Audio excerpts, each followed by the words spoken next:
My life is over. Over! Ah! Hey, buddy. Well, hold on a sec. Wait a sec. Don't come near me. I'll jump. I'm warning you. Okay, don't get uptight. I'll just stand right here. Hey, what's your name, pal? What do you care what my name is? Nobody cares. Nobody listens. Nobody ever listens. My name's Peter. Are you going to jump from there? What? Oh, look, you really don't want to jump from there. Okay, if you say so, but I've made up my mind. I'm going to jump and no one's going to stop me. That's beautiful, but look, take my advice. You better move over, otherwise you're going to hit that fire escape down there. Okay, I'll jump out far. Give it a high arc. What, are you trying out for suicide or the Olympics? Take my advice, freely given. Move over towards that corner at least 2 more feet. You think so? Ah, what do you know? Hey, I'm a professional. It's my business. Well, here's my card. Aha! Thought you could trick me, didn't you? Here's my card. I'm not that dumb. I'm gonna jump and no one's gonna stop me. Who's trying to stop you? Go ahead, jump. God, see if I care. Amateurs are all alike. First thing that goes wrong. First thing? All right, something goes wrong. And bang, you jump out the first window available. Never consider the effects or consequences, much less the mess. The mess? Of course the mess. You just didn't think you were going to go, tinko, did you? No. You're going to go, now, splat. Well, what's the difference? What do I care? You care. Believe me, you care. Look, just take my card. You won't grab me? Just stick it to the wall right here. Look, trust me on this. I know what's best. Take you, for instance. I bet you've been a failure all your life, and now you're going to screw up your own suicide, too. Will you be careful? Pull it off the wall. J.M. Miller. Suicide to go. Money back guarantee? Yep. Is this some sort of gag? Oh, I'm a professional. Look, Joe. Peter. Yeah, Pete. Look, you don't want to make a mess of this, do you? I mean, the most climactic moment of your life, do you? You want people to notice, don't you? What do I care if people notice? Why should I care if people know what I'm doing up here? Well, you gotta let them know. I mean, you want to go out in style, you gotta have the right kind of splat. It's kind of like a last will or testament. You want people to notice. Say what a good job you did. Say, now that was a splat, don't you? You want to make sure people notice, don't you? Why should I care whether or not people notice? Why should I want people to listen? Then what in the devil are you doing up on this ledge? I want to commit suicide. I want You peace. could have taken pills. Well, see, there's the possibility. There's always poison. I didn't think... Jump in front of a moving car? Look! Why this ledge? Because you wanted everyone to see. I know you're type amateur. People to see and feel sorry for you and know what they had done to you. You're a show-off. That's not true. Aren't you ashamed of yourself? I'm sorry. You gotta realize, you're up here. Well, you got a point. Now's the time to make it. Yeah. Show the world. Yeah. Let them know. Yeah. Go out with a bang, not a thud. Yeah. Throw yourself off a building. Yeah. Splatter yourself all over Kingdom Come. Spread out down there. Blend in with the environment. Go. Hey, Joe. Peter, Hey, Pete, you okay? I just realized something very important. I'm afraid of heights. Peter, baby, you've made it this far. You got a point to make? Well, now's the time to make it. Well, that doesn't take the cake. Get me all the way up here and then chicken out. You know, you're a real bust, man. I'm sorry. You certainly are. Don't even why I try and help with you amateurs. I'll just give me my card back and I'll go. I said I was sorry. We better get down off that ledge, little boy. Wouldn't want to hurt yourself. I don't want to get down. I want to kill myself. At the rate you're going, you could slip and fall. Now give me my card back. My card. Is that all you care about? Hey, those things are $5 a gross. I'm not in this business for my health, you know. If you're not going to listen to the voice of experience, give me my card back. Call station 232. It's You're 100% right, 232. Buster. I'm a busy man. And if you don't need me, there are millions of others out there who do. I'm sorry. Please don't go. Well, it'll cost you. How much? First off, I should like to explain that money's not going to do you any good where you're going. $25 and it's a deal. I only have 20. All right. Since it's you, and I think you're an all right guy, even if you are an amateur, I'll do it for 20. But don't go spreading it around or I'll go broke. Spread it around? Not likely. Yeah. Hey, Hey, nice wallet. Thanks.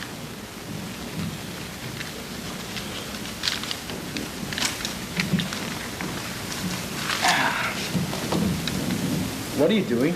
Oh, I'm writing you out a receipt. Look, I run a legit business. I want you to feel protected. There. Thanks. Listen, you mind putting that wallet in the top pocket up there? It's really good leather. I'd hate to see it ruined. Sure. All right, let's get down to business. First of all, I should like to mention that I'm going to have to condense the lessons, as you've already skipped steps 1 and 2. We'll skip right to step 3, environment. Environment? Yeah, and you're pretty lucky there. Yeah. Wind's a little gusty, but outside of that, it's okay. I usually don't recommend jumping when it's, say, raining. Too much chance of slipping.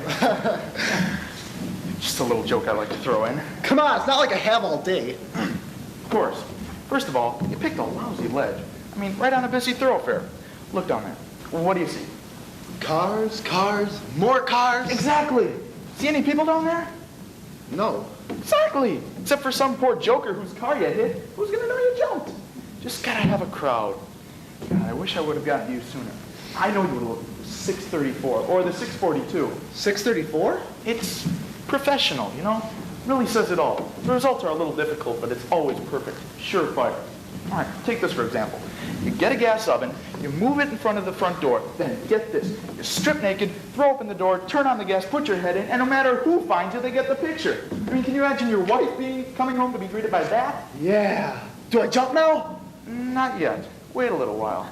Wait for police and firemen to arrive, and then, if you're lucky, comes television. You're kidding. Nope. Happened only last week to one of my clients. He was a real winner. Perfect. Of course, he had training. He went out in front of 1 million viewers, all of them eating dinner. I was really proud of him. Was he the one in Grand Central? That was my boy. One of my real successes. You know, it's cases like that that make all the hard work worthwhile. You don't see talent like that every day. Boy, I saw him. Just as the fireman reached for him, he let go. Timing, my boy, timing. It takes practice, but you could have had it too. Just wish I would have gotten to you sooner. Just know you could have been another Mr. Big. How long before the fire engines? Not too long. The police usually take a little bit longer. And then, if you're lucky, comes television. Look, the crowd's getting bigger and bigger. What do I do now? All right. Stagger. Act like you're going to fall. Okay. Tension. Keep them taut. Make them gasp. You do that a couple of times, it almost guarantees TV coverage. How do I do it? Well, just kind of lean out and be sure to grab on the cornerstone right there. And don't fall. Okay. Whoa! How was that? Well, not bad, but I've seen better. Actually, you really don't know until you get the crowd's reaction. Look, they're moving back. All right, perfect. Now wait till they start moving in again, and then act like you're going to fall again. What else can I do? Shout something. Like what? Well, I don't know, like, don't anybody stop me, I'm going to jump. Don't anybody stop me? I'm gonna jump. Okay, here goes. Don't anybody stop me! I'm gonna jump! Look, you tend to your business. I'll watch the crowd. That is, after all, what I'm being paid for. Yeah. Now, try it again, but this time, put a little more anguish into it. Okay. Don't throw me! I'm gonna bump! In all my days, I have never met a dumber suicidee. This is a serious business, and if you're going to make a mockery of it, well, I'll just get off this ledge right now and you can make a bloody fool of yourself on your own. See if I care. Please don't go, I need you. I have my pride. Look, you can have my wallet. You said you liked it? See? Real alligator. I don't know. My watch. You can have my watch too. It never needs winding, and it has a calendar. Shock resistant? No, waterproof. All right, it's a deal. But you better not mess up anymore or I'm leaving. Okay. Here's a wallet. And the watch up. Here's a watch. Thanks. Now, this time, try combining a slip and a yell. Okay. Don't anybody try to stop me! I'm gonna jump! Whoa. That was perfect, beautiful. Just look at the crowd run. Look, they're clearing back. What else can I do? Can I jump now? No, not yet. I've got a lot of things to teach you and only a couple of minutes to do it. Okay, shoot. All right, first of all, you gotta miss that ledge. I mean, you hit that, it's all over. I mean, you either hang there or worse, become a partial splatter. I'll make it. I know you will, boy. You won't let me down. All right, there's the fire engine. Have you thought of what you're going to say on the way down? No. Any suggestions? No, but I suggest you figure it out now. I mean, there's so many other things to think of during the actual descent. How about Geronimo? Come on, be a bit more original than that. Son of a... No, that's really hard to hear with the wind in your face. One giant step for mankind. Appropriate, but a little too long. I mean, you'd never make it past the word step. How about we? Hey, that's great. I like it. Show them you're not afraid. Oh, come on. No, I'm serious. They'll say, he went with a smile on his face. We it is. All right, perfect. I like a quick mind. Now, get ready. Turn the television on. Get ready. Okay, tell me when. Not yet, not yet. All right, ready? Just one more second. Hi there, buddy. What you doing? Don't come near me. I'll jump. I'm warning you. Well, okay. But you see, I represent... Oh. Hi, JM. Hi, PJ. This one's mine. Sure you couldn't use a little help? Positive. Go find yourself another bird. I bet you didn't even tell him he had a choice. Hi. My name's TJ Barley. I represent Dropout. We specialize in professional departures. Nice to meet you, Mr. PJ. But as you can see, I already have an agent. That's right. So if you don't mind, would you kindly get your tail off our ledge? What's your name, fella? Peter, Well, Peter, my boy, this is an important step in your life. You don't want it handled by just anybody. You want to go out in style, don't you? Well... Of course you do. I could tell at a glance that you weren't the type to settle for second best. Now look, PJ. Duck down, Joe, would you? Look, PJ, I don't want you trying any of your tricks up here. This is my client. And I just feel he should have the right to know to whom he's entrusted his final departure. Come on, Joe. We're going to go find another Wait a ledge. second. What's he talking about? Don't worry about it. I'll tell you later. He won't tell you, but you need to know. PJ, I could sue. It's public record. You've botched up more cases than any other member in the glorious history of politics. Now that's not true. Oh, take that elderly client who wanted to electrocute herself. A simple thing like that, and old J.N. here managed to burn down her whole house, fry 3 dogs and 2 cats, and the old lady comes out without even a scratch. But Jam! You can't trust your life to this, why the union has already started proceedings to have his license revoked. What about his graduate last week on Grand Central? That was a big success. His graduate? His graduate? Peter, my boy, that graduate was one of OW's. OW is the president of the union and founder of Dropout. GM hadn't even seen that boy till the telecast, and then he fainted. He hasn't the brains or guts to think of a suicide like that. Face it, JM is a third-rate practitioner. Peter, look. Don't you worry, Peter, my boy. I won't let it be said that Dropout let a client down. Mr. PJ, Yes, son? thank you for your help. Consideration, but no thank you. I beg your pardon? I said no thank you. No, thank you. Peter, my It's boy. not that I don't appreciate what you're trying to do. It's just that I already have an agent. Oh, you can't seriously mean JM. Why, he's a failure, a fraud, a rank amateur in a field of professionals. Well, I know that, but you see, I like Jam. Oh, you can't be serious. He even picked the wrong ledge to use. I was going to suggest we move down a few floors. Oh, that would look great. Can't you just hear the crowd now?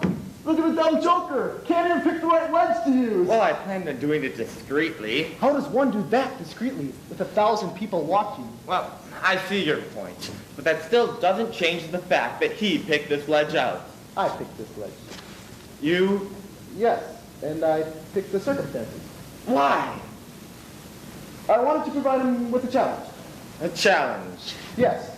Look down there, a busy traffic congested street. But JM provided a crowd. That took real know-how. I have faith in JM. Oh, you've got to be kidding. No, he's not kidding. He sought me out. I didn't go looking for him. Provided me with a challenge, and I took it. It's going to be a job that'll make the world take notice. Make the union take you as mean. Oh, you're dumber than he is. I have no time for your petty insults, sir. As you can see, JM and I are busy. Well, I'll be Jake. Damn right, Jake. Good luck. Okay, you ready? I'm going to jump. What? Lights? Thank you. Hey, everyone! And we call extension 203, we are on hand, extension 203. Where do you want me to go?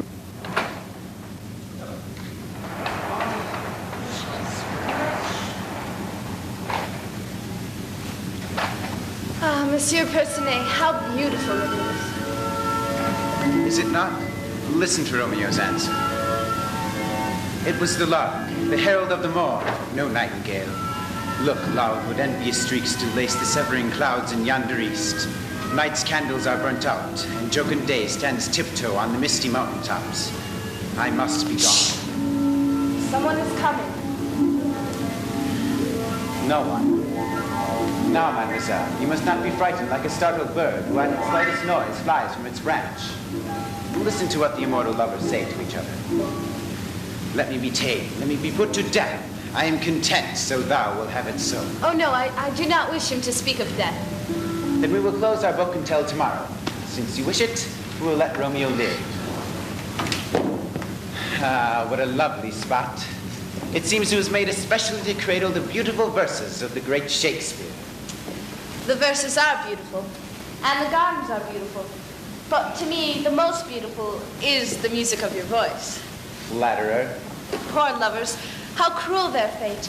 I think that Romeo and Juliet... Yes. Nothing. Yes, something which suddenly made you blush. Nothing. Oh, you cannot deceive me. Your eyes are too transparent.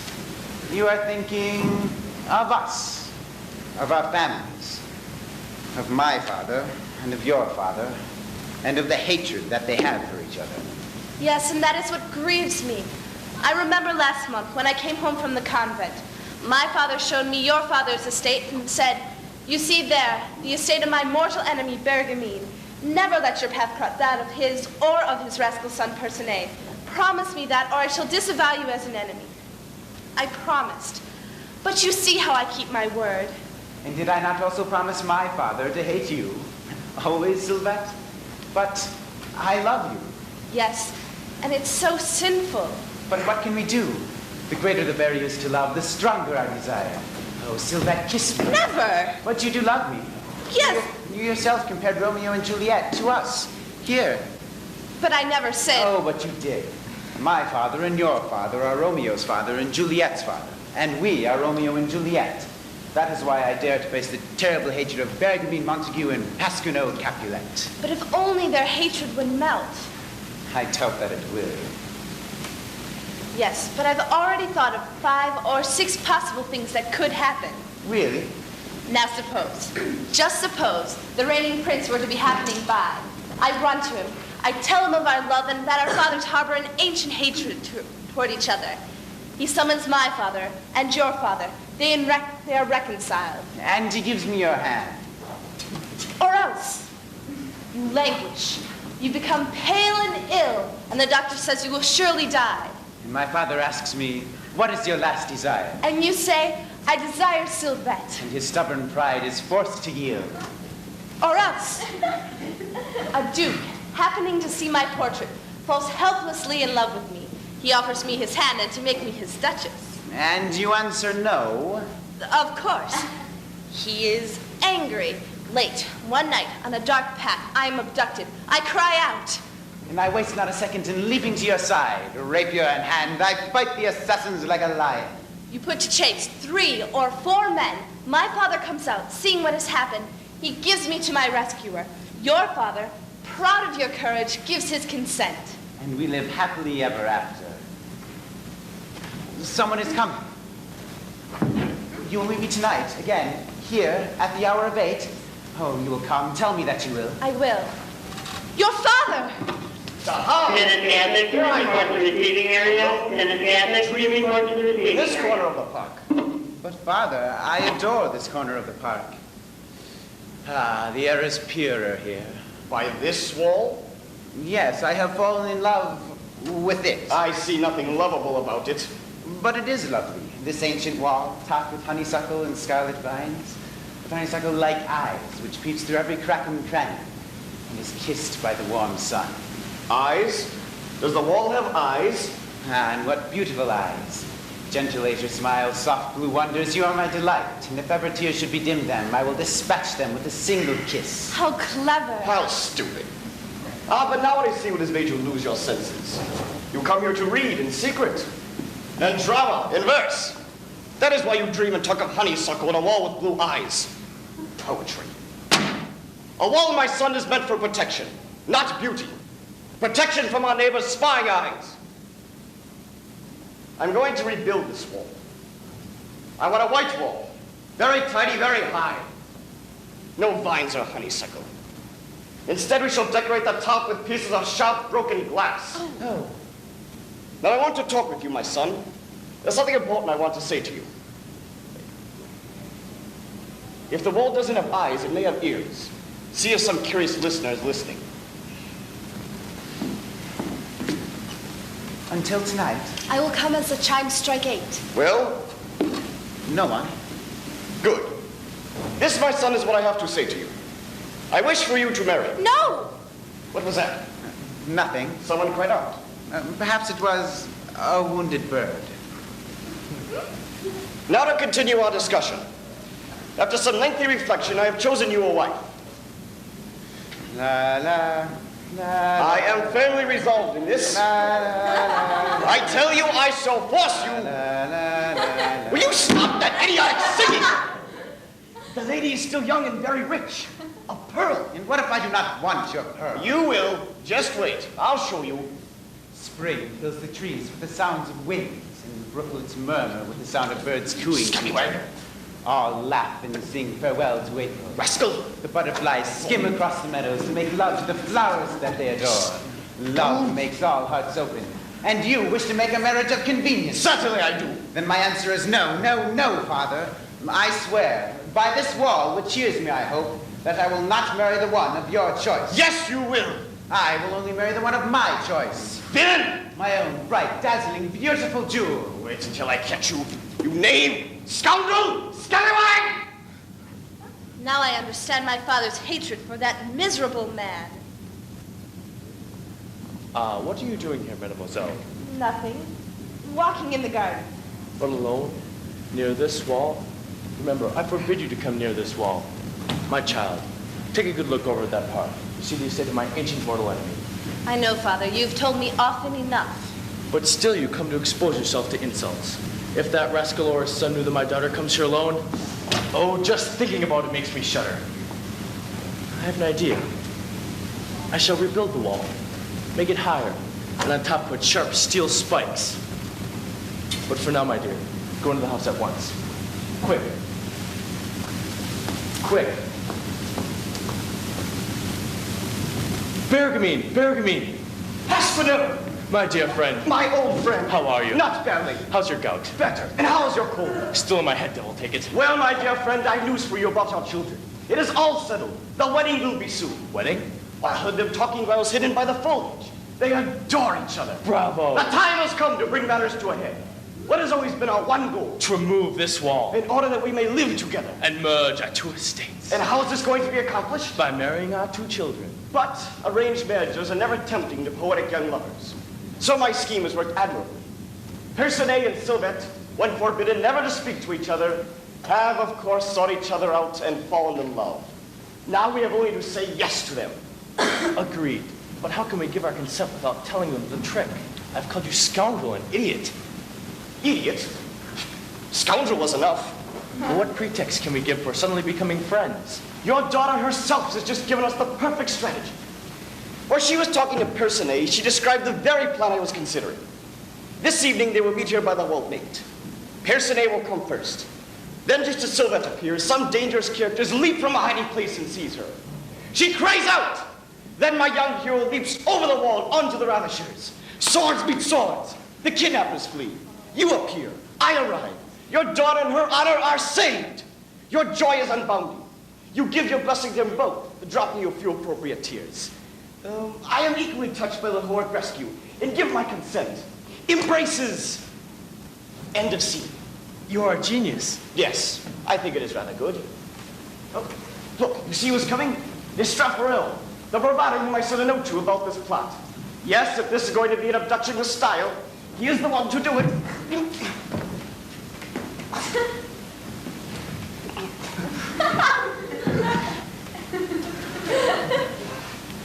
Ah, Monsieur. Monsieur. Allow me to introduce my friend Pasquino. Monsieur. No, there, on the wall. Monsieur. Monsieur. You have read my note to which I explain my plot. How does it impress you? It is elementary, huh? You act quickly. And be discreet. A pretend kidnapping. A make-believe sword fight. Oh, I understand correctly. Make sure you have skilled swordsmen so they do not harm my boy. I will do it myself. Excellent. In that case, I will have no fears. Psst. Ask him how much it will cost. What do you charge, Maestro, for an abduction? That depends, monsieur. I'm not one is willing to pay. There are abductions at every price. But in this case, I understand correctly. Money is no object. So if I were you, I would have a first-class abduction. You have several classes. Oh, numerous. There is a common abduction by cab with 2 sinister characters, but that is hardly ever used. The midnight abduction, the daylight abduction, the pompous abduction in a court carriage with servants, the wigs are extra. The post-chase abduction with 2, 3, 4, 5 servants. One plays the number by ear.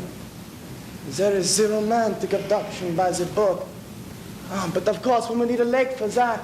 There's a Venetian abduction by gondola. Yeah. But one would need a There is the sinister abduction with combat, the brutal abduction, the polite abduction, the petite abduction, the classical abduction with the masks, the gallant abduction with the music. Yes. But the gayest, the newest, and the most distinguished of all is the full moon abduction. Yes, yes, yes! What do you think? What do you? I think we should have the best. Spare no expense. Let us give our young fantasists something they will long remember. Let us have masks, music, candles, and a full moon. One first-class abduction with all the trimmings, eh? Bravo! I shall return, monsieur. But remember, leave the paquet open, eh? It will be open. My compliments. Monsieur. Monsieur. Monsieur. Monsieur. One first-class abduction with all the trimmings, huh? The honest man? He went without setting a price. It is all settled. Our wishes are about to be fulfilled. We will grow old together. Oh, my dear old Pasquino. My dear old Bergami. Dear friend. Old friend. Oh, Your daughter. Oh, your son. Quick, we must pretend we are fighting. You rogues, go rogue. Let's go. Father! Father. Leave us alone. He assaulted me. He struck me. Coward. Thief. Spanish. Let me at him. I'll kill him. Father! Villain. Scoundrel. Idiot. No. Father.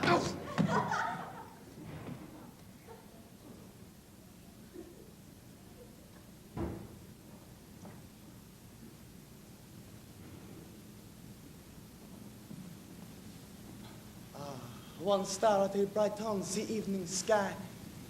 The day is dying. The hour is near. Come. You. There. You. There. And you. Over there. Huh? The moon. Perfect, huh? Musician. Down in the back, huh? Down in the back. No. Some grace, please, huh? This is a first-class abduction. There are your poses. Spread your tent, huh? Excellent. Remember, do not come into my signal. Listen, someone is coming. Add. It's the music.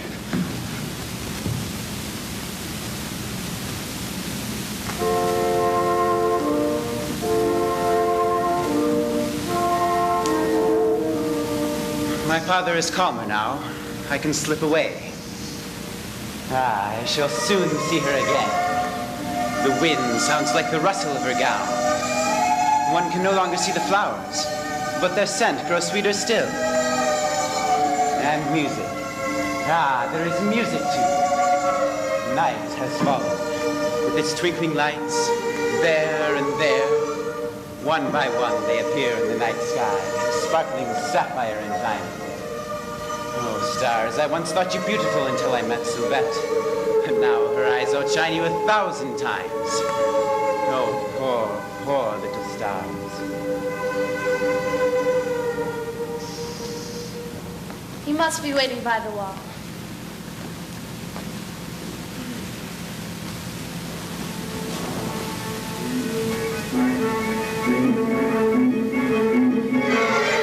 Help!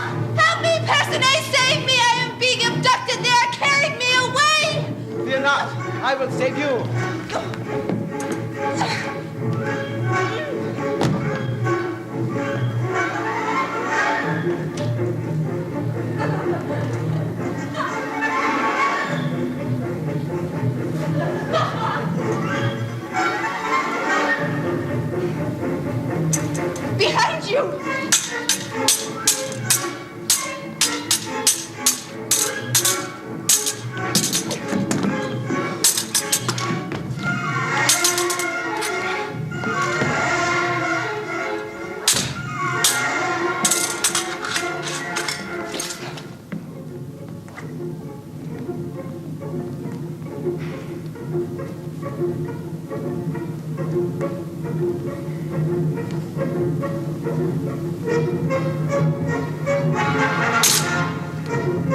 Oh, Sylvette.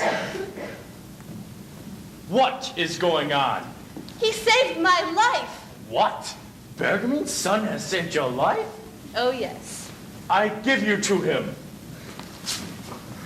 Bergamin, your son is a hero. He has saved my daughter. Bravo! Let us forgive and forget. My hate has left me. Can you believe it? We must be dreaming. The hatred of our two families will end with this marriage. Let peace come with the demolishing of this wall. Who would have believed my father could have changed so? I told you everything would work out happily.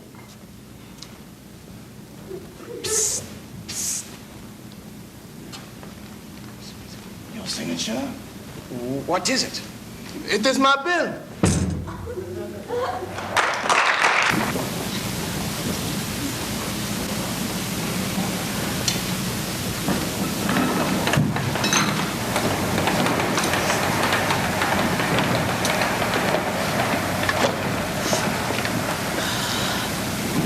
Where do you want this lamp to go? Oh, over there on the table. Look at all the stuff these kids ruined. I'm so angry. I meant it when I said I wasn't staying here tonight. So some kids broke in during the week and tore the place apart. That happens nowadays when you leave this house empty for a week. Once you moved in, it won't happen again. I thought you moved to this ideal little burg to get away from all that. Peace, contentment, no more violence in the streets. Who's kidding who? Honestly, I think it's just as bad in the country. Worse, in the city you expect it, so at least you're prepared. You were the one that wanted to bury us in the country. You thought it was a good idea too, Martin. Come on, admit it. Only because this house was too good to pass up. Do you have any idea how much antique houses cost nowadays? By the time I'm done restoring this, it'll be worth twice as much as what we paid for it. If you survive the ordeal, What do you mean? how are you going to keep out the lunatic that tore your door off its hinges this week? I told you, it's only kids. Some kids. Are these the same kids that drove by at 3 in the morning shouting obscenities and honking their horns? Oh, you mean these are the same kids that smeared mud all over your front door? Oh, you mean those kids. It's probably just a beer party. I don't take it personally. I do. After I help you get everything organized, I am leaving. I'll just take these boxes out back.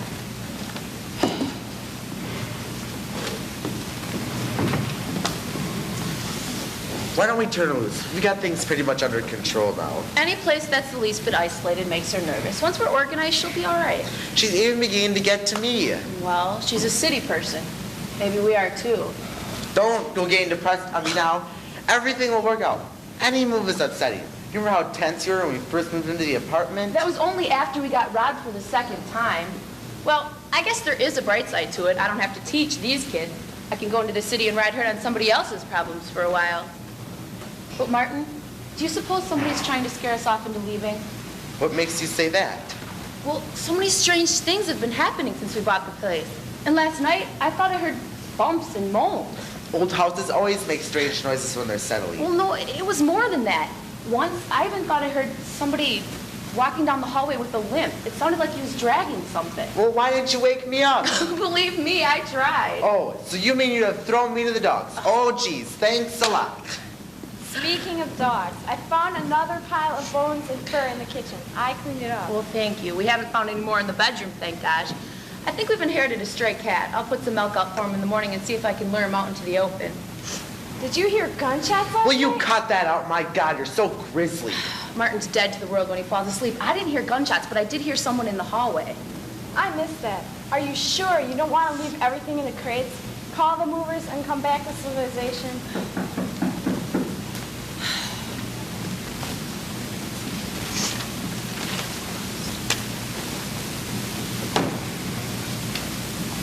I see you're settling in. How do you like it? Very much. Thanks for helping us find it. By the way, this is my sister-in-law, Leslie. Hello, Leslie. Is she interested in old farmhouses too? No, I'm strictly a city girl. If I'm more than 15 minutes away from theaters and museums, I break out in hives. I think everyone feels that way when they first come out of the city. It takes a while to get used to the peace and quiet. Did you know that we had a problem here this week? Oh, Well, some kids broke in and they scattered the boxes around and they smashed one of the kitchen chairs to bits. When we came, the door was turned off the hinges and all the lights were on. It was eerie. I wanted to forget the whole thing and go back into the city. I'd heard there'd been some sort of trouble. Who told you? George Ingram. You probably haven't met him yet. He owns the old farmhouse across the field. Well, why didn't he call us? There's been a problem in his family this weekend. He probably just forgot. He could have at least turned out the lights. Something strange is happening here. And since you sold us the house, I feel I can talk to you. Well, at least I hope so. Sure. What's the matter? Last night, several cars drove by our house, and they were shouting things at us. Like what? Well, I don't even want to repeat it, but then they started throwing things at the house, too, and we heard gunshots out in the Leslie field. was the only one that heard the gunshots. I'm sure she did. There's been a large animal tearing up the fields around here lately. The people in the cars were probably trying to scare him out of the fields in order to catch him. Well, whoever broke into the house earlier in the week got into some food we had left there. They broke jars and scattered everything all over. Who would do this to us? They don't know what kind of animal it is, but I wouldn't worry about it. George Ingram and a couple of his friends are looking for him. Well, I enjoyed hunting. Maybe I should drop by England's tomorrow and see if he needs an extra hand. I wouldn't. Why? People in the town are used to taking care of themselves. Small towns are like closed clubs until you've lived in them for a while. How long do you have to live in them before you're accepted? Oh, 2 or 3 generations at least. The last people who moved in this area moved here about 30 years ago. And they're still called the new people. Well, yeah, when we were looking over the deed, we noticed that this house had been in the same family for several generations. Yes, the last owner was the last in her line. They found her in this room, you know. What do you mean, found her in this room? There used to be a big brass bed, about where you're standing right now. When they found her, she was all stretched out on top of it, as nice as you could please, all dressed in her Sunday best, with a big batch of dead wildflowers in her hand. She'd been dead for a couple of weeks. That's grotesque! It sounds as though she was put on the bed after she died, and someone knew it and didn't... No. Oh my gosh. No, your sister has quite a vivid imagination. This was a woman in her 80s. She probably knew she was dying and prepared herself for it. She was a recluse, used to do everything alone, even dying. The only people who remember her are a few old-timers. They say she'd been very friendly and outgoing, a real beauty. But then about 40 years ago, she began to close in on herself. Why? Who knows? The house gradually began to run down, and the grass grew up and covered the stone walkout front. At night, there was only one light on in the house, in this room, but no one ever saw her. Well, then who found her? The boy from Myers grocery store. He used to deliver a box of groceries here every 2 weeks. She'd leave out an empty box, a check for the previous week's supplies, and a list for the next week's supplies.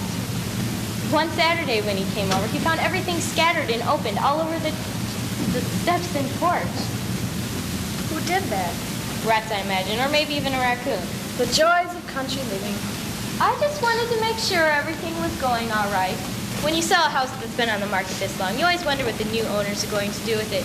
You mind if I look around? Not at all. We haven't done much yet, but I'll show you what we're planning. She was looking for something. I got that feeling too. She makes me uneasy. Does she live near here? No, thank gosh. There's one good thing about this house. What's across the field? An orchard, why? Something strange is going on. Let's see. I can see lights. Well, it looks like people with flashlights. God bless. Enjoy your new home. Bye.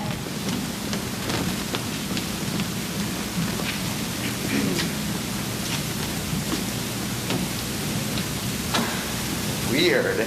Is she just nosy in general, or was there something in particular she was looking for? Just a snoop. No, I think it was more than that, Martin. Something's closing in on us. What do you mean? It's just a very uncomfortable feeling, like we're trapped or caged or something. You must feel it too. No, I don't. I do. Leslie, you're not going to be living here. We are. That's right, I am. And I'm beginning to feel smothered, like something dark is engulfing us. What? Just tell me what it is that's bothering you so much. I don't know, and that's what makes it worse. I think she's right. Come here. Something strange is going on across the field.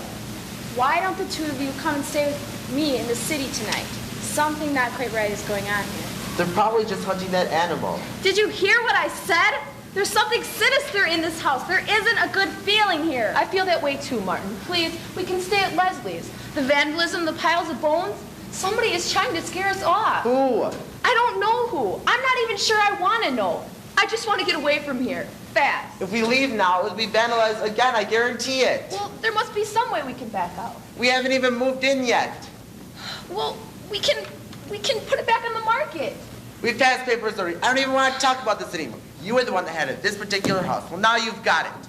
If you still want to move in 3 years from now, see me then. Now, where do you want these clothes to go? Stairs in the bedroom closet. Why don't we put them in the other room? Why? Because of the smell of the dead rats in the walls of the closet. No, I don't want them in that closet. They go in that one, and that's where it belongs. You know, you can come and stay with me tonight. I can't. Why not? It might be good for Martin to spend a night alone in this creepy place. Okay. I'll get it.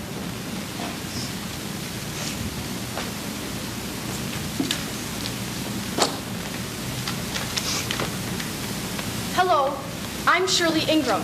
We own the farm next to your property. I really feel very uncomfortable here. I shouldn't have come. Here, let me get you a cup of tea. Come on in, have a seat. I'm sorry about the mess. We're still moving in and all. This is very awkward, but I have to talk to you, to someone. Being here is so awful for me. Everywhere I look, I just... You must think I'm awfully strange. Someone you don't even know comes barging in and begins crying all over your furniture. I mean... What's the matter? It's just, the last time I was in this room, I think it was the worst day of my life. I have a 14-year-old daughter named Alice. She's such a beautiful child, so good and gentle. She was never any problem to us, always so loving, so warm. She was such a gifted artist. I was the one that encouraged her, bought her paints and paper. I wish now that I never had. When she found out this house was empty, she asked me if she could come over and sketch. I know I should have said no, but she begged and begged. She's the kind of person you could never refuse her anything. Oh God, I'm so sorry I let her come. What happened? While she was here, we don't know whether it was right after she came or as she was getting ready to leave, something broke into the house. Whoever or whatever it was flew into such a rage when they found Alice here, they went wild and tore the place apart. Smashed windows, smeared her paints across the floor, tore up her sketchbook and threw it around everywhere. Even the curtains were torn from the windows. We found a dead cat on the floor. It was half eaten. Alice had crawled into a corner and wouldn't talk to us. When anyone tried to get near her, she growled like an animal. She wouldn't even let me come near her. Was she hurt? No, not physically, but whatever she saw was so terrifying. This room, the whole house. My husband tried to clean it up afterwards. They looked for some clue, anything that would give them an idea of who had been here, who had done that to Alice, who had frightened her that much. If there was so much destruction, maybe it was more than one person. They don't think so. Who doesn't think so? My husband and some of his friends. You knew the woman who owned this house before he was a recluse. Yes. About 40 years ago, her daughter gave birth to a deformed child. He died when he was 3 days old. His deformities were so ominous that nobody wanted the body buried in the town cemetery. Some people say the body was shipped to relatives in the West for burial. Others say the family buried him under the hearth. Now we're beginning to think he didn't die. What do you mean? At the hospital, my daughter's begun to draw the same picture over and over. It's a man, half human, half animal. Half animal? He has long hair and a tangled beard. He's dressed in rags. His spine, his limbs, his whole body is twisted and crushed. He hardly looks human. My husband is distraught. He and some of his friends are trying to hunt him down. Is that who they're looking for over in the orchard? Yes. Well, the police. Why don't you go to the police? My husband is a deputy. My brother-in-law is the chief of police. They're both trying to hunt him down. They're the ones that organized the search. We tried to get you to move out. We thought that if we frightened you enough, you wouldn't ask any questions. You'd simply pack up and leave. Why didn't you? Why do you want us to leave? They think the woman raised a child in this house. After she died, he began foraging through the fields for food. Eventually, he began breaking into people's homes at night, stealing food. With no one to take care of him, he was probably starving. They think when you moved in, you frightened him away. They want to lure him back to where he feels safe.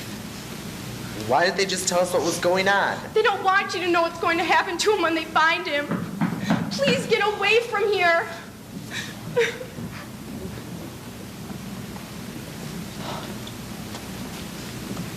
Ran into Eve Bowman. She said she saw you coming over here. You shouldn't have. I'll walk you home. What's going on over in the field? Some animal digging up our gardens. We're waiting for Bud to get off work. He's got some hounds that'll pick up the scent. If you see or hear anything unusual, just turn on that lamp in the window and we'll be right over. He couldn't still be living in this house. We would have found traces of him. What about the piles of burned bones and the food scattered all over? He's here, all right. Where? Up in the attic. When I went to put the clothes away in the closet, I touched the ceiling and it moved. There's a hidden room upstairs, and there's plates with dried, crusted food all over them, and a nest of soiled blankets in the corner. That's where the old woman must have kept him hid. There's a small, dingy window. Alongside it, there's deep ruts gouged out. He must have dug it out with his nails.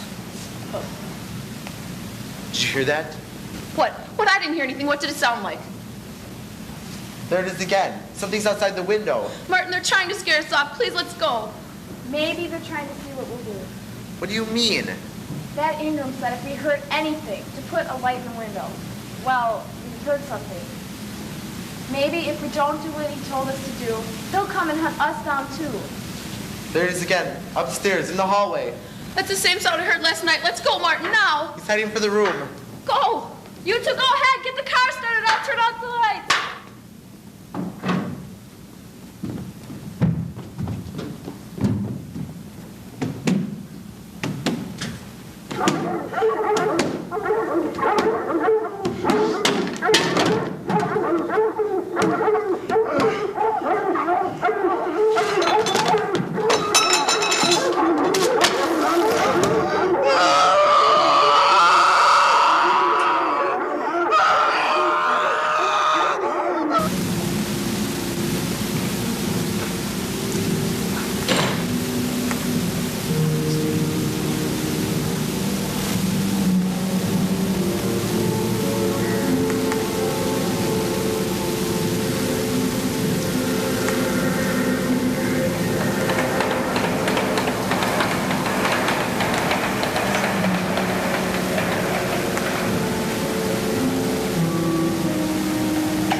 Department of Defense grieves report that Sergeant Blank has been declared missing in action in the theater of war.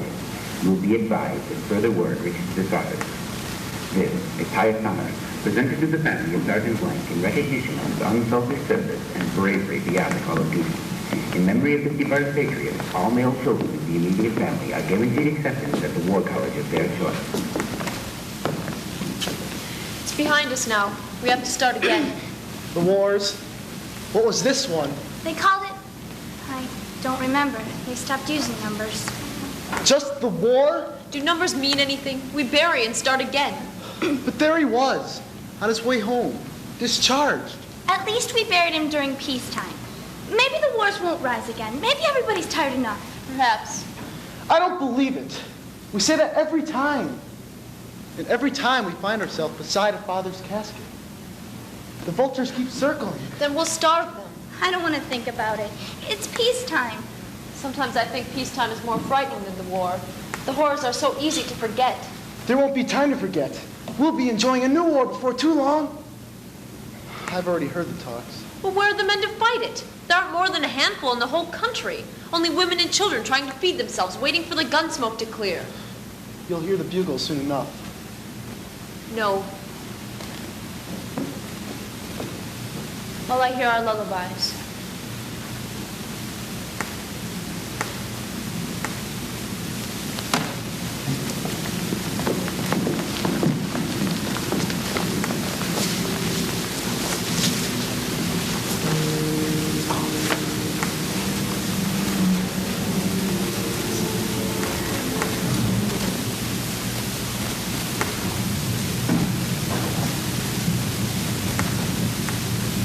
I can talk about it now, a bit. During the brightest part of the day when sleep is long past, I'll tell you what I can, but please, forgive me if I stop. I can't let myself live it again. It was night at the surgery tent. Out back was a pit the prisoners had to climb over every 2 or 3 days, or the smell of the arms and legs rotting there became too much, even for the surgeons and nurses. The batteries were dead. We were working by candles, and lights from the bombs burst. They carried a boy in near midnight. Ah! Fell under a tank track. What of ours? The one leg was almost severed. The boy heard the surgeon's orders. Take it. The boy cried out. No, you can't. I dance back home in the ballet. And the pain took him again, and the sawing began. I looked on a moment, and then I had to escape. I ran out back, barely stopping before the edge of the pit, my tears staining that refuse. Near dawn, I stopped by the ward to see the dancer. The sheets dripped red beneath his wrists. Even in his pain, even during the sawing, he had stolen a scalpel. He had...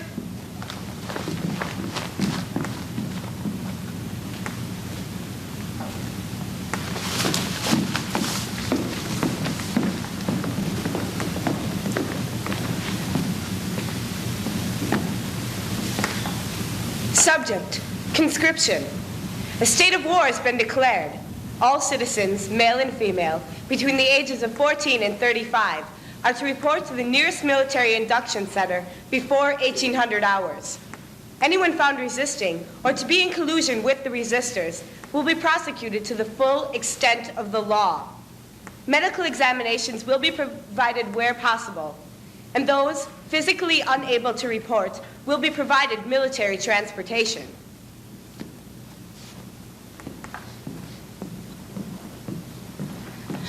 The notice has gone up. We saw it on the church door. What are the ages? 14 to 35, and it's everybody. You too, then. Where's Benjamin? I thought he'd be here by now. We came different ways. I haven't seen him since morning. Run toward the square and look for Benjamin. Don't ask for him, just look. Hurry, child.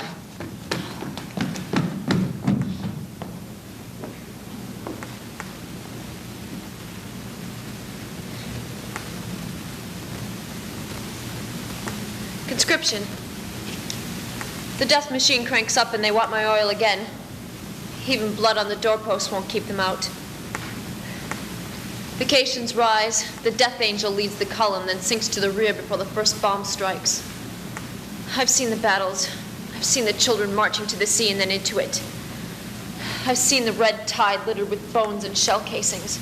The brass rises like buoys until the gulls light. The birds dip in and fly away with bleeding fish in their mouths, their wings matted with the children's clots. And the angel stands on the shore and laughs and shouts to his twin on the other side. And then the two march home to cajole, to lie, to conscribe. To build a new tide before the first subsides so much as an inch.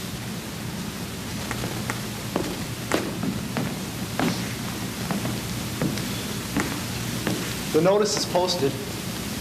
I've seen these wars enough. We're through with them. There's nowhere to go. We can buy time until we know more. By time? We're to report by 6. Nightfall, an appropriate hour. Ben! You're safe. Are any of us safe? We don't count the peace in years or months now. We're down to days. It won't touch you. Go to the woods, to the place where you played as children, but don't let them come on you by surprise. When I know anything, I'll send for you. Now hurry.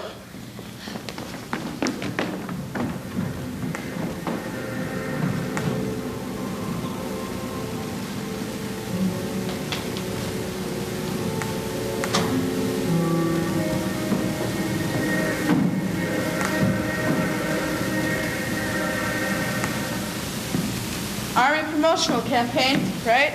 Yep. Is the guy here yet? Came in about half hour ago. Talk about nervous. Just what I need. We'll get him out here. Soldier! Here. Come on. Stand right here. Right on the mark. See it? Yes, sir. Right on it so we don't lose you. Sure. He's off the mark. Oh, stay on it, will you? Can't spend all day on this public service stuff. Sorry. Let's try it. Cue him. Relax, will you? Try it again. I've been asked to make a little statement here in support He's of the wandering all over the frame. It's my legs. What? I lost them in battle. These are... I get it. Put a couple of guys in there low and prop him up. Right. Great. Belly in on him. Cue him. I've been asked to make a little statement here in support of the war effort. It seems that some people have been saying the war isn't the best thing for our country, and that we shouldn't get into it this time. Well, that's wrong. I know. I was in the last one. Nights, in battle, when we saw those machines coming, we knew we had to be out there, that we ought to fight. And when my legs got blown off, when my buddy dropped a grenade in the foxhole there beside me, I could see that I was doing the right thing. My buddy was dead, and it was their fault. I tried dragging myself out, trying to kill as many as I could. But the medics held me back. I wanted to get back into the fighting, but they wouldn't let me. That's consideration for you, isn't it? They fit me up with these new legs, too. And listen, they're just as good as the old one. They set me up with a pension when they discharged me, and I'm eating real well and getting along real good most of the time. So don't back down from your duty. I pulled through it, and so did a lot of my buddies. And look how well we're doing now. That's it. Lunch, everybody.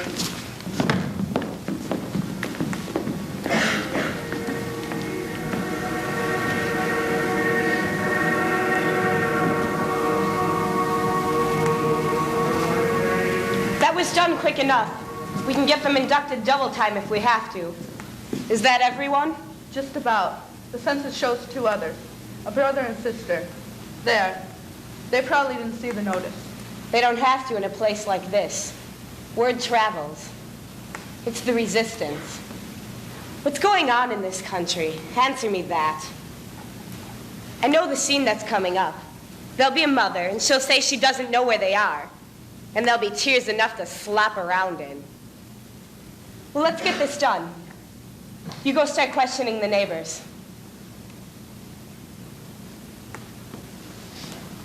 Let's make this simple. Your son and daughter didn't report for induction. Where are they? Why should I tell you that? I'm sick of this scene. I've played it too many times. What makes you people do this? I've done my dirty work, Sergeant. Enough for me and for my children. We'll see. We'll find them and they'll fight. Otherwise, we'll teach them better. No. The enemy's at our doorstep. Do you think he's just going to disappear? No, he won't disappear. Not until we've begun disappearing, too. That's what I'm here for. He's not going away by himself. And I plan to do a lot of pushing. I'll run the ocean with him. Only him? Only the thousands of him in one uniform, sinking, lining the ocean. Stop it! You've seen the wars. You've been there. Yes, I was there. I've seen the enemy, seen him killing his children. You rather he kill yours? Oh, that's the answer. Let him trample his own. His mother doesn't jump into the open grave with her son. His wife doesn't kneel in the dark. That's not your problem. Why don't you throw your guns to the sharks? Then we could put our children to bed, children without rifles throwing shadows on their sleep. Very pretty. Now where you're... Across the sea. I'm refusing there, too. I haven't heard about that. We don't make headlines, but I'm there. The sacrifices are over. Goodbye, Sergeant.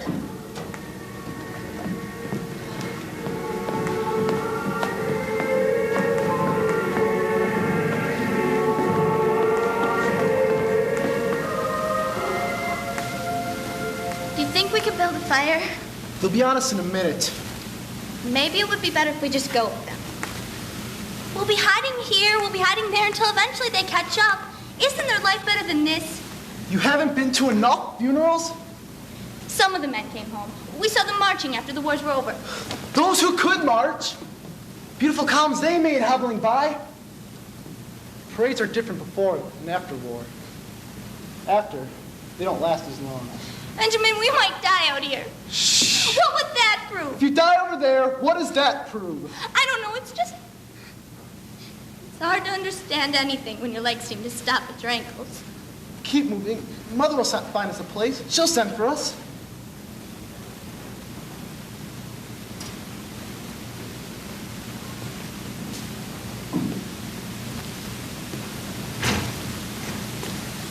I remember peacetime. I remember all the peacetimes. When the armistice came, they always let us out of school and we'd go downtown to see the men come home. They'd march or roll by in trucks and prop themselves up so they could wave to us. There were posters all over celebrating. We made more of them in school and hung them on the walls next to the holy pictures. We thought the peace would last forever. Then the draft notices went up again, and we were alone again. With the paint on our victory posters barely dry.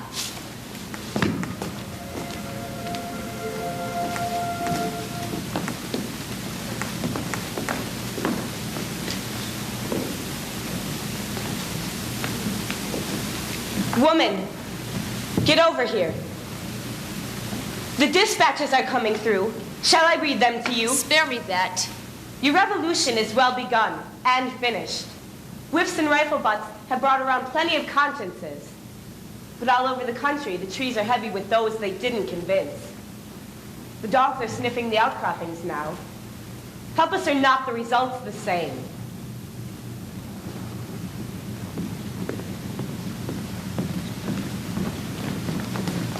Move on in. I thought they might occupy the house, but they finally left. Drink some of this. You'll be safe here for a while. It tastes strange. Everything tastes strange now. The gun smoke has settled everywhere. I can't seem to get warm.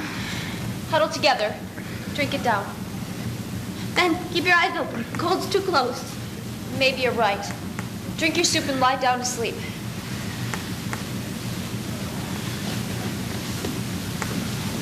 You rest too. A bit of soup for you and for me.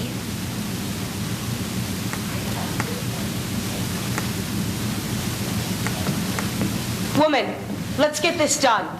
We have a world of time, but how much do they have out on a night like this? Your world of time. Your night too, Sergeant. Save everyone some suffering. Where are they? You won't hurt them.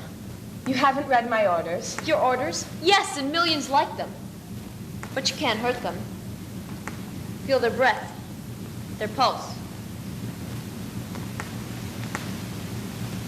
My God! Not your God. What does God have to do with you? You! I with my meat scraps, my herbs from your mess halls, my killing recipe. I've stolen them from you, Sergeant, all of them, and me. Here's our history.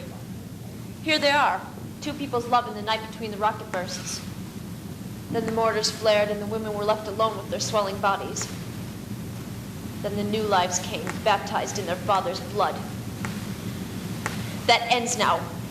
The cycle ends with me here and with me all over the world. We see the way to end it. We won't make any more soldiers. Build your casket, Sergeant, but don't build too many. You can count all you'll ever need. The enemy is coming, Sergeant. She's your twin. She has your rifle and your blood and she'll shoot you as you crawl into the dark. And the cycle will turn and turn until no one is left except a few mothers in cellars with their children. And they'll die too. A pity you won't be there to enjoy it. Train your murderers. But remember me, and remember my children. Your first victims. Your valor proven before the first rocket struck. I robbed you, Sergeant. And the theft was sweet. I would laugh. But I don't want to wake any children.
God, the eternal, infinite, all-wise.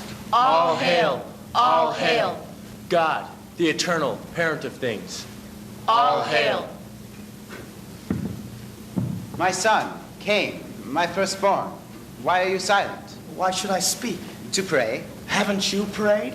We have, most fervently. And loudly I have heard you. So will God, I trust. Amen. But you, my son, you are still silent. I have nothing to ask. And nothing to thank for? No. Won't you live? Won't I die? My God, the fruit of our forbidden tree begins to fall. And we must gather it again. Oh God, why did you plant the tree of knowledge? And why didn't you pluck the tree of life? You might have then defied him. Oh, my son, don't blaspheme. These are the serpent's words. And why not? The snake spoke truth. It was the tree of knowledge and the tree of life. Knowledge is good and life is good. And how can both be evil? My boy, you speak as I did in sin before your birth. Don't let me see my misery renewed in yours. I have repented. Our horizons are completed, each to his task of toil. Cain, my son, obey your father and do as he does.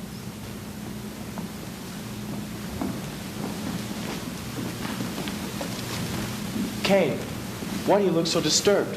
It could arouse the eternal anger. My beloved husband, will you frown even on me? No. I just want to be alone a little while. Abel, I'm sick at heart, but it will pass. I'll follow you at once. The peace of God be on you. And this is life. Toil. And why should I toil?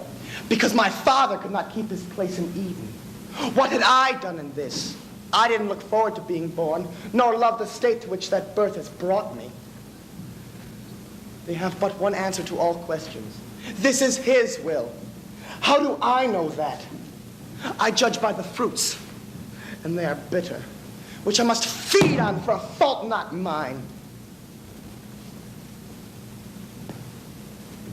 Whom do we have here? A shape like an angel, yet a sterner and sadder aspect. Mortal. Spirit, who are you? Master of spirits. I know your thoughts of dust, and I feel for them with you. How do you know my thoughts?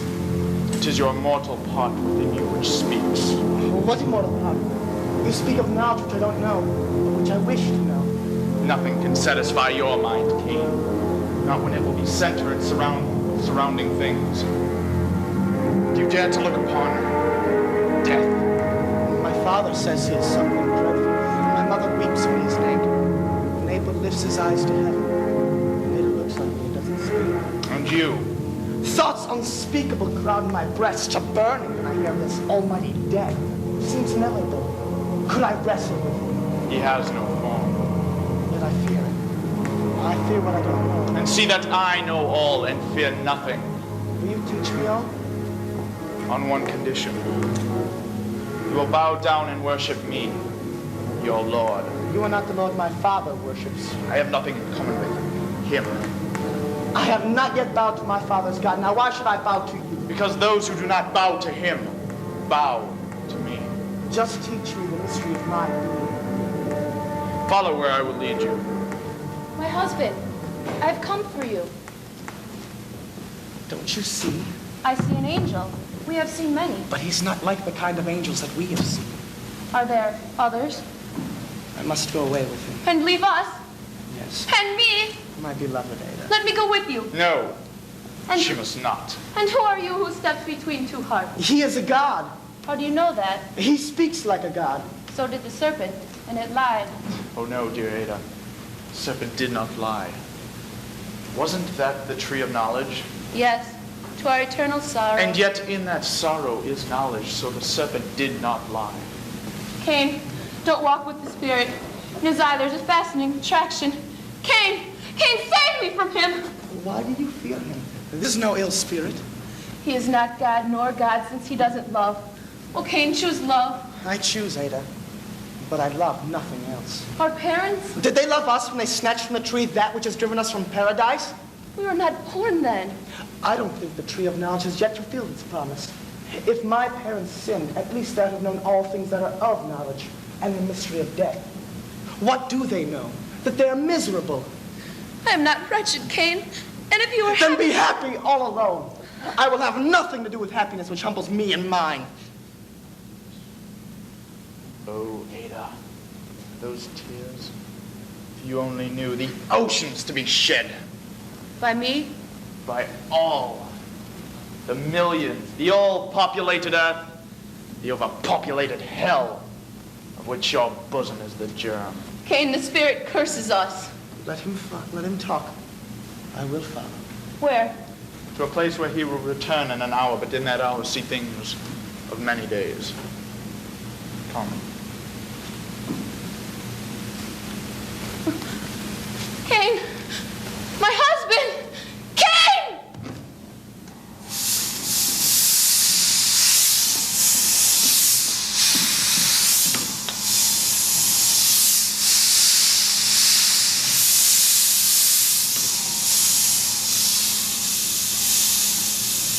I walk on air. I don't sink, but I fear to sink. Have faith in me and you will not sink. Doubt and you will perish. Fly with me and I will show you the world of the past, present, and of the future. Would you take things mortal or immortal? The things I have not seen. Away then. But the lights fade from me fast.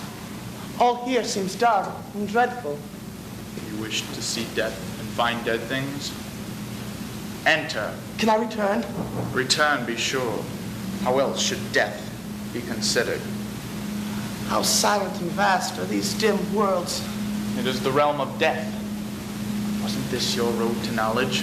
Yes, as being the road to happiness. You have it then. Then my father's God did well when he prohibited that fatal tree. But he had done better in not planning it. You see, ignorance from evil. Evil did not save it from evil. Therefore, evil rolls on, a part of all things. No, not all things. I won't believe it. For I thirst for good. Within those glorious orbs which we had, ill won't come. They're too beautiful. You have seen them from far. The loveliest thing that I know is loveliest nearest. And what is that? My lovely Ada. I pity you who love such things that will perish. And I pity you who love nothing. And your brother, Abel, isn't he dear to your heart? Why shouldn't he be? Your father loves him. And so do I. He is second born. And his mother's favorite. Well, let him keep her favor, since the serpent was the first to win it. And his father's? Should I not love him who is loved by all? And what of the almighty Jehovah? He too looks smilingly on Abel. I have never seen him, and I don't know if he smiles. But you have seen his angels. Rarely. Sufficiently to know that they love Abel. His sacrifices are sufficient.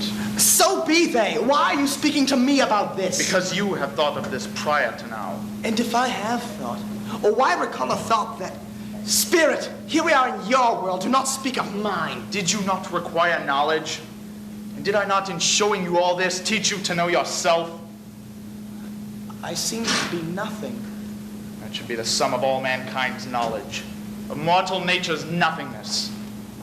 Teach that to your children, and you shall spare them many tortures. Haughty spirit, you speak it proudly, but you have a superior. No! I have no superior. Homage he has from all, but none from me. I battle with him as I battled in highest heaven, planet by planet, and star by star, and universe by universe, and it shall never end. Now I will convey you to your world, where you will multiply into the race of Adam. Eat, sleep, drink, toil, tremble, laugh, weep, sleep, and die.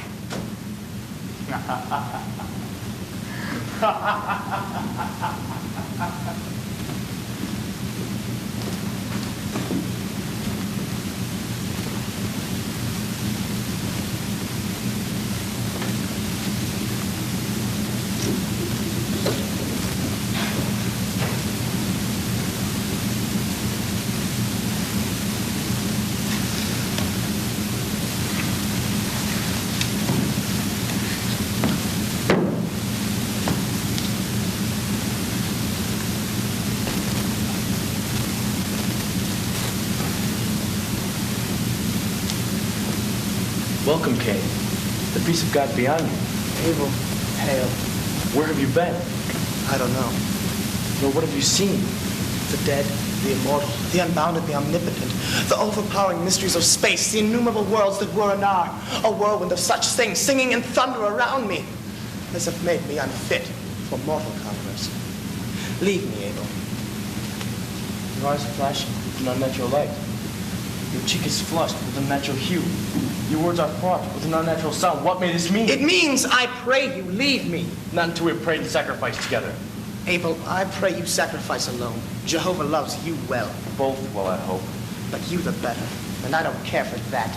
Brother, I should ill deserve the name of our great father's son. If as my elder I revered you not, and in our worship of our God, come not upon you to join me and receive me in our priesthood. It is your place. But I have never asserted it. The more my grief I pray to do so now. It will calm you. Calm! Never knew I what calm was in the soul. Abel, please leave me. Or let me leave you to your pious purpose. Neither. We must perform our task together. If it must be so, then what should I do? Choose one of the two altars. I have chosen. It is the highest and suits you as the elder. Now prepare your offerings. Where are yours? Behold them here, firstlings of the flock, a shepherd's humble offering. I have no flock. I am a tiller of the ground, and must yield what yields to my toil. Its fruit. Behold them in the various blooms and ripeness. Now offer first your prayer and thanksgiving to the sacrifice. No, Abel. I am new to this. You lead, and I will follow. O God, accept this offering. In self nothing, but yet accept it in thanksgiving for he who spreads it in this high heaven, and in your honor, and of your name, forevermore. Spirit, whatever and whoever you are, if you must be propitiated with prayers, take them. If you must be softened with sacrifices, receive them. If you love blood, then the shepherd's shrine will shed it for your service. Or if the sweet and blooming fruits of the earth will win your pleasure, then look upon him who dressed it. He is such as you made him, and seeks nothing which must be worn by kneeling. Strike him, or spare him as you wish, since all rests upon you, safe in your will. Oh, brother, pray. Jehovah's wrath with you. Why so? These fruits are scattered on the earth. For your flesh offering prospers better, thick with blood. Don't think upon my offering's acceptance, but make another of your own before it is too late. I will make no more altars, nor suffer any. Cain, what do you mean? Cast down the vile flattery of the clouds, your altar with its blood of lambs and kids. Give back. You should not touch my altar except to try another sacrifice. Another sacrifice? Stand back, or else that sacrifice may Cain, what do you mean? If you love yourself, stand back until I have strewn. I love God far more than life. Well, then take your life on your God, since he loves life. What have you done? Brother. Oh God, receive your servant and forgive his slayer, for he did not know what he did. Cain, give me your hand. My hand? Abel, why do you lie so on the green earth? My brother, I pray you mock me not. Stir, only stir. That's well. You breathe. Breathe upon me. Oh God. Who speaks of God? Your murderer. Then may God forgive him. Cain, comfort for Eve. She has but one son now. He is not dead. No. Death is like sleep, and sleep shuts down our lips. He too, his lips are open. He breathes. Yet I feel it not. His heart, let me see, does it beat? No, he is still alive. Then let me watch by him. Life cannot be so slight as to be quenched that quickly. I heard a heavy sound. What can it be? It is Cain watching by Abel.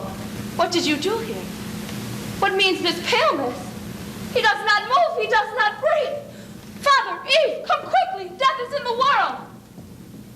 And who has brought him here? I, who bore the name of death so deeply that it had poisoned all of my life.